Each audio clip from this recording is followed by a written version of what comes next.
देखिए गाड़ियों के कांच फोड़े गए हैं और यहाँ पर देखिए ये तस्वीर देखिए రాజస్థాన్లో ఈ రాజకీయం చేయాలని చూసిన కొందరు సోషల్ మీడియా నాయకులకు అక్కడ ఊరోళ్ళు ఇచ్చిన షాకు ఇప్పుడు దేశమంతా గిర్రం తిరుగుతుంది.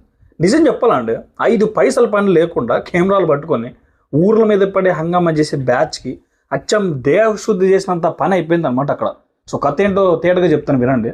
అసలు విషయానికి వస్తే ఈ సీజేపీ లేదా Aam Aadmi party youth wing పేరు చెప్పుకొని సో తిరిగే యస్తోష్ రాకా అనే ఆయన రాజస్థాన్ జైపూర్ పక్కన ఉన్న ఈ బాగ్రా అనే ఒక చిన్న ఊర్లోకి పోయినాడు. ఊర్లోకి పోవడమే కాదు, అక్కడ ఉన్న ఒక గవర్నమెంట్ బడిలోకి దబా దూరిపోయి మేము బడిని తనిఖీ చేయడానికి వచ్చాము, ఈ బడిని ఆడిట్ చేస్తున్నామంటూ హంగామా అయితే స్టార్ట్ చేశాడు. అసలు ఆయనకి ఎవరిచ్చారండి అధికారం? జిల్లా కలెక్టరా? సో విద్యాశాఖ అధికారులు అంటే అది లేదు, ఊరి సర్పంచ్కి లేదు సమాచారం, ఈ బడి పంతులకి లేదు సమాచారం. చేతిలో ఒక ఫోను, పక్కన 4 కెమెరామ్యాన్లు వేసుకొని పోయి బడి లోపల ఉండే ఈ పంతులను పిల్లలను భయపెట్టడం మొదలుపెట్టినారనమాట. సో మన ఊరిలో చూడండి, ఎవడో బయట వ్యక్తి వచ్చి మన పంచాయతీ పరిధిలో ఉన్న ఈ బడిలోకి దూరి సో పంతులను బెదిరిస్తూ ఈ కెమెరాలు పెట్టి ఈ లైవ్లు పెడుతుంటే ఈ ఊర్లంతా ఊరుకుంటారంటే చూసి అచ్చం అక్కడ కూడా అదే జరిగింది.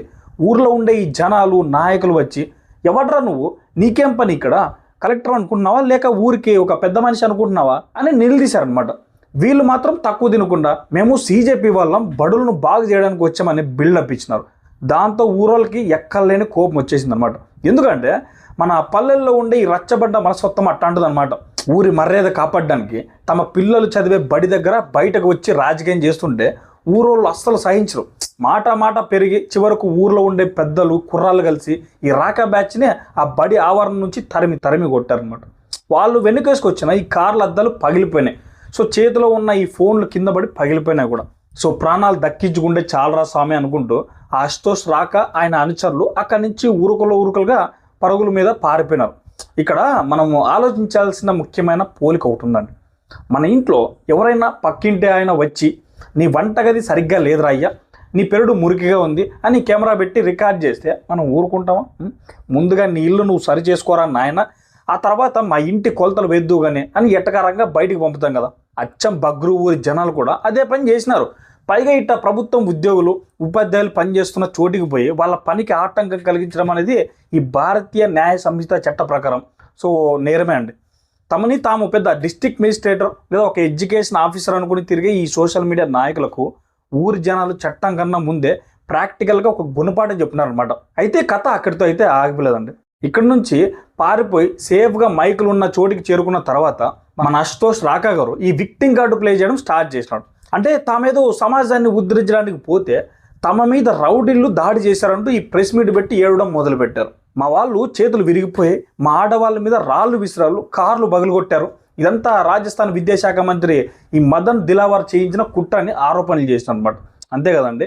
సో మీడియా ముందుకు వచ్చి మేము బీజేపీ గూండాగిరికి భయపడం, మంత్రి గారికి 48 గంటల పాటు అల్టిమేటం ఇస్తున్నాం, ఆ గూండాలను అరెస్ట్ చేయకపోతే మంత్రి ఇంటి ముందే ధర్నా చేస్తామని పెద్ద డైలాగులు కొట్టినాడు.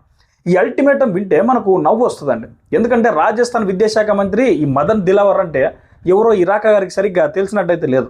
ఆయన ఏమీ ఏసీ గదుల్లో కూర్చొని రాజకీయం చేసే టైప్ అయితే కాదండి. ఆర్ఎస్ఎస్ నుంచి వచ్చి క్షేత్రస్థాయిలో రచ్చబండల దగ్గర పోరాటాలు చేసి సో పైకి వచ్చిన అసలైన స్ట్రీట్ ఫైటర్. ఆయన మీద ఇట్లాంటి 48 గంటల డ్రామాలు పేపర్ బెదిరింపులు పనిచేస్తాయండి చెప్పండి? అసలు పనిచేయవు. మన ఊళ్ళలో గట్టి పిండం లాంటి పాత కలుపు సర్పంచ్ ఉంటాడు చూడండి, ఎవడైనా కుర్రాడు వచ్చి బెదిరిస్తే పోరా పో నీ పన్ను చూసుకొని కొట్టి పారేస్తాడు కదా. అచ్చం మదన్ దిలావర్ కూడా ఈ బెదిరింపులను అట్టాగే తీసి పక్కన పారేశాను అనమాట.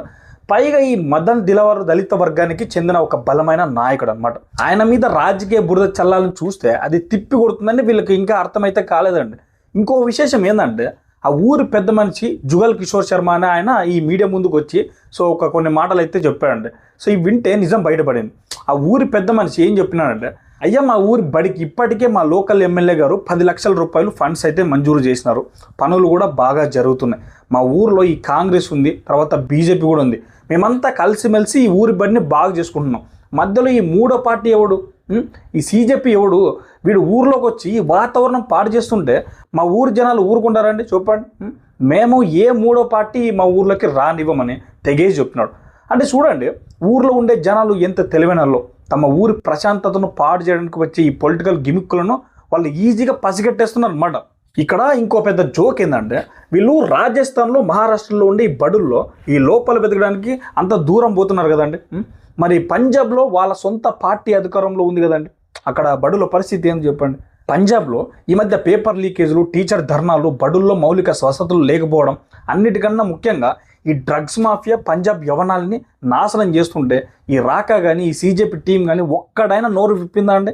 పంజాబ్ బడులు అడిట్ చేయడానికి ఏనాడైనా కెమెరాలు పట్టుకొని పోయారా? పోరు. ఎందుకంటే అక్కడ సొంత ప్రభుత్వం ఉంది కాబట్టి అక్కడ అన్నీ బాగున్నట్టు నటిస్తారు కూడా. సో బీజేపీ పాలిత రాష్ట్రాలకు వచ్చి మాత్రం కలెక్టర్ల కంటే ఎక్కువగా హంగామా చేస్తారు. ఇది అచ్చంగా ఎట్ట ఉందంటే సొంత ఇల్లు కాలి బూడిదవుతుంటే పక్కోడి ఇంట్లో చిన్న ధూళి ఉంది అని చూడడానికి పోయినట్టుందండి ఇక్కడ. సో ఇక సీజేపీ టీంలో ఉండే ఇంకో గనుడు అభిజిత్ దీప్కే. ఈయన మహారాష్ట్రలో తిరుగుతున్నాడు అనమాట. ఈయన పని కూడా అదే. మహారాష్ట్రలో ఏ బడి కనిపిస్తే ఆ బడిలోకి దూరిపోవడం, అక్కడ ఉండే హెడ్ మాస్టర్లు నిలదీయడం, ఫోన్లో వీడియోలు తీసి ఈ సోషల్ మీడియాలో పోస్ట్ చేసి ఈ లైక్లు, వ్యూస్ సంపాదించడం అనమాట. మహారాష్ట్రలో ఇంకా వీళ్ళకి సరైన ట్రీట్మెంట్ తగలేదు కాబట్టి ఈయన ఇంకా హ్యాపీగా అయితే తిరుగుతున్నాడు. కానీ ఊర్లలో ఉండే జనాలు ఎప్పుడు ఒకేలా ఉండరు కదా. ఏదో ఒక రోజు ఈ బగ్రు ఊర్లో రాక గారికి జరిగినట్టే మహారాష్ట్రలో కూడా దీపిక గారికి స్థానిక జనాలు పూలమాల వేసి కాకుండా రాళ్లతో స్వాగతం చెప్పే రోజు దగ్గరలోనే ఉండడంలో ఎలాంటి సందేహమే లేదు. ఇక ఈ గ్యాంగ్లో మూడో వ్యక్తి సౌరవ్ దాస్. ఈయన కథ ఇంకా విచిత్రం అండి. ఈయన ఎప్పుడు కోర్టులో కేసులు వేస్తూనే తిరుగుతూ ఉంటాడు అనమాట. ఆన్లైన్లో మీడియాలో తన ప్రైవసీ దెబ్బతిన్నదని, తన అడ్రస్ బయటపడిందని ఈ కోర్టులో సివిల్ సూట్ కేసులు వేస్తూ ఉంటాడు.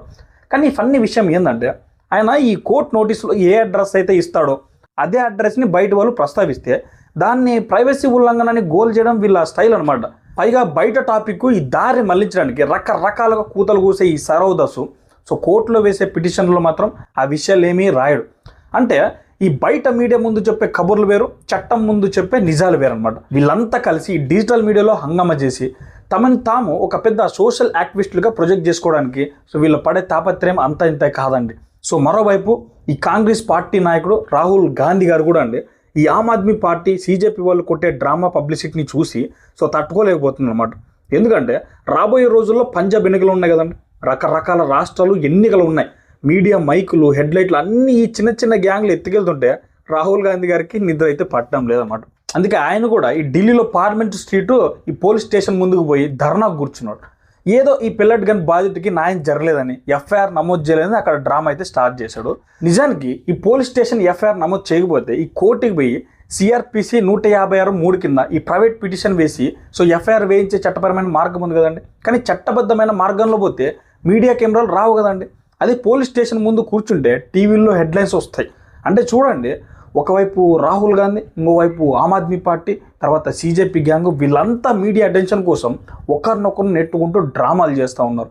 కానీ ఈ డ్రామాలన్నీ నగరాల్లో, ఏసీ గదుల్లో, సోషల్ మీడియా, ఎక్స్, ట్విట్టర్లో సో ఈ అకౌంట్లో మాత్రమే నడుస్తాయి. కానీ పల్లెటూరులో అయితే నడవు కదండి. పల్లెటూరులో ఉండే రైతులకు, కార్మికులకు, సామాన్య జనానికి రోజువారీ కష్టం తెలుసు. వాళ్ళకి ఊరి బడి అభివృద్ధి కావాలి, ఊరికి మంచి జరగాలి, అంతే తప్ప డిజిటల్ మీడియాలో వ్యూస్ కోసం తమ ఊర్లోకి వచ్చి రచ్చ చేస్తే ఇట్లాంటి తాత్కాలిక నాయకులు వాళ్ళు అస్సలు నమ్మరు అనమాట. రాజస్థాన్లోని బగ్రు ఊరి జనాలు చెప్పిన సమాధానం కేవలం అశోష్ రాకాకి మాత్రమే కాదు, దేశమంతటా ఉచిత సలహాలు ఇస్తూ ఈ కెమెరాలో పట్టుకొని హంగామా చేసే ప్రతి సోషల్ మీడియా ఈ యాక్టివిస్ట్కి ఒక హెచ్చరిక లాంటిది అనమాట. ఊరి జనాల అమాయకత్వాన్ని ఆసరాగా తీసుకుని ఈ రాజకీయం చేద్దామని చూస్తే చివరికి ఊరి బయట దాకా తరిమి కొట్టే రోజులు వచ్చాయని ఈ సంఘటన నిరూపించింది. నగరం నుంచి వచ్చిన ఈ పెద్ద మనుషులారా పల్లెటూరు ఈ జానపదాలు మూడు మారితే సో పరిణామాలు ఎట్టా ఉంటాయో ఈ బగ్గురు ఘటన అనేది స్పష్టంగా చూపించింది. అందుకే ఊర్లోకి పోయే ముందు ఈ కెమెరాలో ఆన్ చేసే ముందు అక్కడ ఉండే జనాలు మనోభావాలు కూడా అర్థం చేసుకోవడం చాలా అయితే అవసరం అనమాట. లేదంటే ఇట్టాగే కార్లద్దాలు పగలడం, సో పరుగులు లగించడం తప్ప ఇంకేమీ మిగలదు. సో వీటి గురించి మీరేమనుకున్నారు కామెంట్ చేయండి. Thank you for watching. జై హింద్, జై భారత్, వందే మాతరం.